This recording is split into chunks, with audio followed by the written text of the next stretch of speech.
Olá galera, vamos para mais um vídeo, com o professor Dário.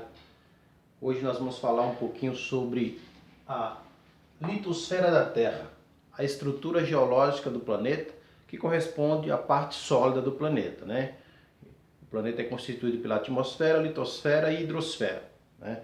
Eu acho que em outro vídeo eu já falei sobre a litosfera da Terra, sobre a questão da água.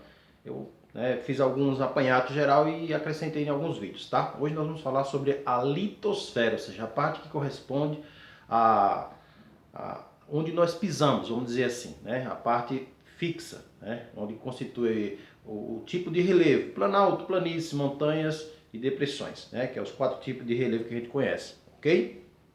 Para falar sobre a litosfera da Terra, é interessante que a gente comece a compreender todo o processo de origem, Fazendo um apanhado geral, a Terra, segundo as pesquisas, ela se originou aproximadamente de 13 a 15 bilhões de anos por meio do Big Bang, quer dizer, grande explosão.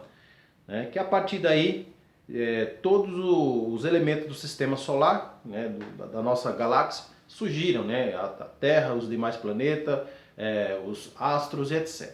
Ok? Então, falar sobre a litosfera da Terra é falar literalmente sobre alguns dos seus fatores, que seria, no caso, o manto, crosta e núcleo. Tem um livro aqui que apresenta bem essa característica. Quem tem esse livro, conhece esse material, sabe como se constitui. Entre aspas, a gente pode fazer uma comparação com uma fatia de melancia, pelo seu formato, ok? E tem algumas especificidades em relação às suas camadas. Por exemplo, o manto, a crosta e o núcleo. Tá? O manto, que é a parte que está entre a crosta e o núcleo. A crosta é a parte superior e o núcleo é a parte central do planeta. É a parte mais quente, é a parte que dá origem a todo esse processo que nós chamamos de força gravitacional. Às vezes alguém fala, poxa, alguma coisa caiu, Por exemplo, aqui, ó, canetão, não é cair. A Terra tem um poder magnético sobre os seus elementos que contém massa, que é átomo, contém massa. Então, isso tudo está relacionado ao núcleo, que é constituído principalmente por ferro e níquel, segundo as pesquisas, tá? Então, o manto tem uma espessura aproximadamente de 2.870 km. A crosta varia de 30 a 80 km. O núcleo, 2.250 a 2.200 km. Tá? Isso está relacionado ao diâmetro. Tá? O diâmetro quer dizer, corresponde a isso aqui. Ó. Ok? Tudo bem? Então, algumas especificidades sobre a estrutura. Tudo está relacionado ao tipo de rocha. Tá? Por exemplo, as rochas que nós conhecemos, na faculdade a gente não podia falar pedras. O conceito de pedra não era bem aceito pelos professores. A gente ouvia falar muito sobre rocha. Tá? Então, eu vou especificar algumas delas aqui, que está relacionado literalmente à estrutura geológica do planeta. A rocha magmática ou rocha ígnea, que está relacionada ao esfriamento do magma, Magma é uma outra coisa que alguns estudiosos têm deixado bem claro. A gente vê o magma quando o vulcão entra em erupção, é líquido, mas não tem água. Como assim não tem água? Não tem água porque é um componente químico, tá? É líquido porque são rochas líquidas que estão em alta temperatura, de 1.000 a 2.000 a 3.000 graus Celsius, tá? Então significa que se está essa temperatura, não tem água. Professor, não tem água porque é líquido, porque é um componente químico, ok? Então, rocha magmática ou rocha ígnea, que é aquela que a gente vê quando os vulcões entram em erupção, é uma rocha que está relacionada ao esfriamento do magma. Rochas sedimentares são aquelas que se formaram durante milhões de anos através da sedimentação e transporte de, vamos dizer assim, abre-se aspas, fecha-se aspas, areia, argila e etc. Então elas se formaram por meio da sedimentação. Inclusive, são as únicas que se encontram os fósseis. Tá? As rochas sedimentares são as únicas que se encontram os fósseis. Inclusive, quando eu faço algumas atividades, eu coloco umas pegadinhas, que os fósseis se encontram, para marcar verdadeiro ou falso, os fósseis se encontram nas rochas magmáticas. É impossível. Qualquer ser que cair no magma, ele vaporiza, devido à alta temperatura. Ok? Então, rochas sedimentares é as únicas que se encontram os fósseis. O que são os fósseis? São restos de organismos vivos que antes de entrarem no estado de apotrefação, eles se mineralizaram, se cristalizaram, viraram um ser na forma de rocha. Tá? É lógico, nós falamos de um elemento que aconteceu durante milhões de anos atrás, em que a atmosfera era diferente da de hoje. Né? Hoje, um ser vivo, quando morre, com 2, 3 dias ele já está, né, em estado de apotrefação, porque a atmosfera ela é propícia ao desenvolvimento de bactérias e organismos, tá? Coisa que não acontecia há milhões de anos atrás. E a rocha metamórfica, que significa que houve uma transformação. Metamórfica quer dizer metamorfose. Tá? E tudo isso está relacionado a um ciclo. Que ciclo é esse? É um ciclo que acontece, que não tem fim. Né? Não tem fim por quê? A gente não consegue ver porque nós somos minúsculos no planeta. Esse ciclo aqui, ó. Quem tem esse livro pode observar. O ciclo das rochas. Né? Então, esse ciclo acontece constantemente através de quem? Através do processo de ação dos meios. Por exemplo, o vulcão entra em erupção, libera o magma esfria, a partir daí ele vai começar a sofrer algumas transformações, seja química, biológica ou física, tá? É um ciclo que não acaba, ok? Então, esse ciclo ele constantemente se transforma, tá? Se transforma porque isso vem acontecendo durante milhões de anos, tá? Um outro fator, a deriva continental ou as placas tectônicas, segundo algumas pesquisas, né? Pesquisas essas que vêm acontecendo constantemente.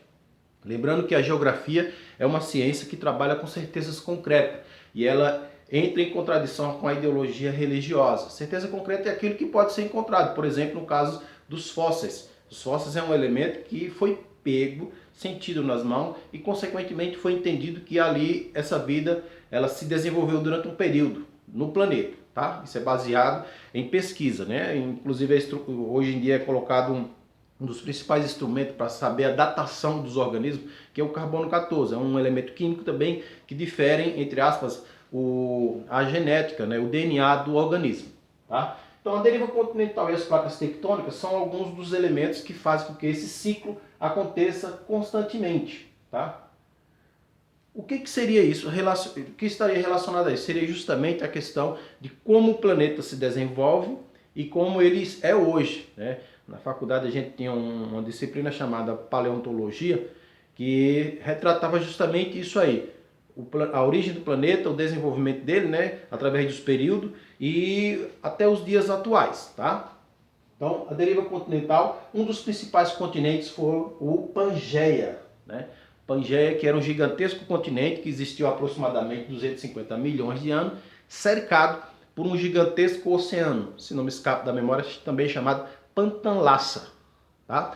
E através da movimentação das placas tectônicas, esse gigantesco continente, ele foi dando origem aos atuais continentes que a gente conhece, né? Que seria América, Eurásia, que envolve Europa e Ásia, porque a Europa seria uma península da Ásia, tá? Não tem divisor, tá? A divisão, entre aspas, seria só os Montes Urais, Rio Ural e etc, que está entre a Europa e a Ásia, tá? África e Oceania, né? E a Antártida. Então seria especificamente 4 continentes. Politicamente são 5. Europa, África, Ásia, Oceania, Antártida e América. Né? Politicamente, perdão, são 6. Tá? Mas geologicamente seriam 5. Eurásia, que seria Europa e Ásia. Tá? Isso acontece devido à movimentação das placas tectônicas. E o que são as placas tectônicas? Placas tectônicas, especificando aqui, tá nessa página do livro, quem tem o livro pode observar, são os gigantescos blocos de rocha sobre o qual flutuam os continentes. Por exemplo, tá? Tô com a mão aqui, quem tiver com o livro na mão, quem tiver esse livro, ou com qualquer livro de geografia, né, principalmente do primeiro colegial, vai ter esse mapinha aqui. Aqui é América, né? América, continente, América do Sul. Né? Alguns alunos falam, professor, por que o Brasil não tem terremoto de alta magnitude? Tem terremoto que a gente sente porque vem da placa de Nazca e da placa sul-americana, né? Não tem terremoto de alta magnitude. Então, o que é uma placa tectônica? É um gigantesco bloco de rocha sobre o qual flutuam os continentes. Na América do Sul, né, os países da América do Sul estão em cima de uma placa tectônica, especificamente, que é a placa sul-americana. tá? Que elas constantemente vão se movimentando, nunca para de se movimentar, ok? Quando eu falo do Pangeia, que é essa imagem aqui, tá? É esse gigantesco continente aqui, cercado por esse gigantesco oceano, através da movimentação das placas tectônicas, e com o passar dos milhões de anos, nós temos os continentes atuais, certo? Esses continentes atuais, eles também não param de se movimentar. É óbvio, a gente não consegue perceber, porque a gente somos minúsculos no planeta, tá? Mas movimentação das placas tectônicas é igual a chuva, é constante. Em alguns países onde são, a região está cortada por uma placa tectônica, quando acontece um terremoto de alta magnitude, é sentido, né, os abalos, destruição, cai ponte, cai casa e etc. Ok? Então, a fragmentação dá origem aos continentes que nós conhecemos atualmente, ok? E essas placas tectônicas, elas existem e não tem ação do homem que possa transformar ela ou parar. Professor, quando é que vai ter um terremoto? Ninguém sabe. Quando e onde? Sabe-se que é próximo a uma placa tectônica e não sabe exatamente o dia, a hora exata, tá? Inclusive, a gente pode ver aqui que existem várias placas tectônicas, né? Placa sul-americana, norte-americana, placa do Pacífico, placa de Nazca, placa euroasiática, placa das Filipinas, placas da Antártida e etc. Então existe uma grande quantidade de placas tectônicas, tá? A região onde está essas placas tectônicas e que elas se movimentam com frequência, tem uma região do planeta chamada Círculo de Fogo do Pacífico, que é justamente essa região onde tem uma grande quantidade de vulcões ativos, tá? Círculo de Fogo do Pacífico é onde as placas tectônicas estão se movimentando constantemente e constantemente vem ocorrendo alguns terremotos, ok? Quais são os tipos de movimentação dessas placas tectônicas? Elas são caracterizadas de 3 formas, né? Aqui também eu tenho a imagem que caracteriza muito bem isso, tá? 3 formas de movimentação. Convergente. O que quer dizer convergente? Placa que colide. Convergente, colisão, tá? Divergente, se afasta. E transcorrente ou conservante, desliza uma do lado da outra, tá? Com colisão, convergente, divergente, se afasta, e transcorrente, desliza um do lado da outra. Professor, dá um exemplo. Por exemplo, a placa sul-americana da placa africana. Segundo as pesquisas, a América do Sul, ela se encaixava perfeitamente no continente africano. Então é uma placa divergente, ou seja, a América do Sul se distancia da África. Isso se afasta. Professor, dá um exemplo da placa convergente. Placa sul-americana e a placa de Nazca, que está no Oceano Pacífico.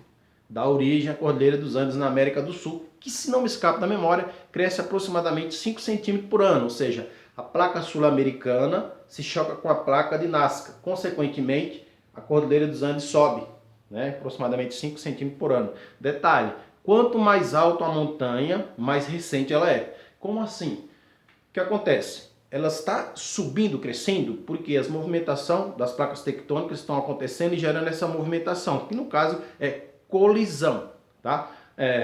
As montanhas rochosas nos Estados Unidos, a Cordilheira dos Andes na América do Sul, o Himalaia na Ásia. Então são montanhas que são recentes. Por que são recentes? Porque elas estão crescendo. E o que é um relevo antigo? Por exemplo, o Brasil. O Brasil que não tem montanha, tem planalto, planícies e depressões. É antigo por quê? Porque as montanhas que aqui um dia existiram há milhões de anos foram sendo desgastadas através do intemperismo. Tá? Que eu já vou explicar isso aqui, através do intemperismo. Ok? Dá um exemplo de uma placa transcorrente ou conservante.